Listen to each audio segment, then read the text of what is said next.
Winning the awards it's a big honour. I mean, we sort of, particularly in industry, we're always moving from one project to the next project to the next project, and you lose track of what you've achieved.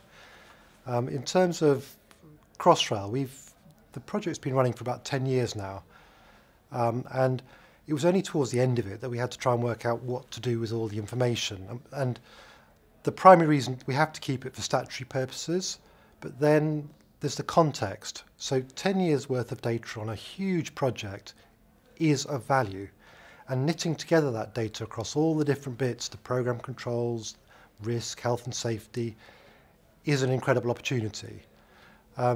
So the team of IT people were tasked with keeping it, and then we got to meet, as you say, this community of archivists, which was a weird and wonderful land to us. As IT people, we just like to hoard data. That's what we do. We just put it all on big disks and save it and keep it for a long time.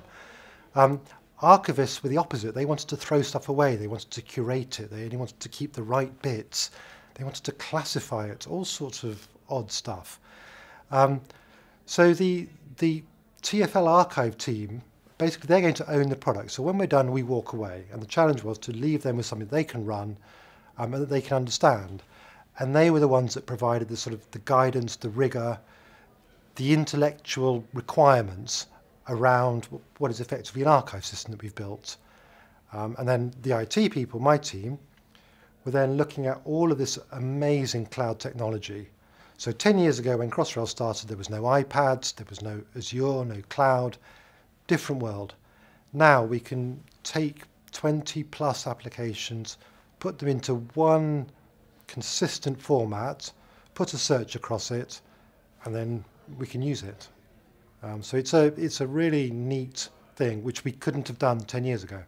I think one of the sort of big lessons that we've learned is if we'd done what we're doing now at the start, it would have been a lot easier. So yes, we've got policies and so on about how, what you should keep, but you lose sight of that in a project. If at the start of the project we'd been building a till roll of what we'd been doing, there would be huge commercial value in that to the project, because suddenly you can report across everything.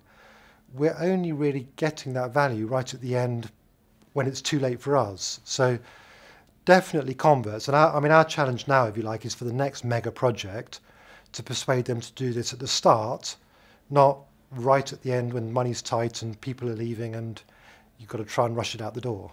So.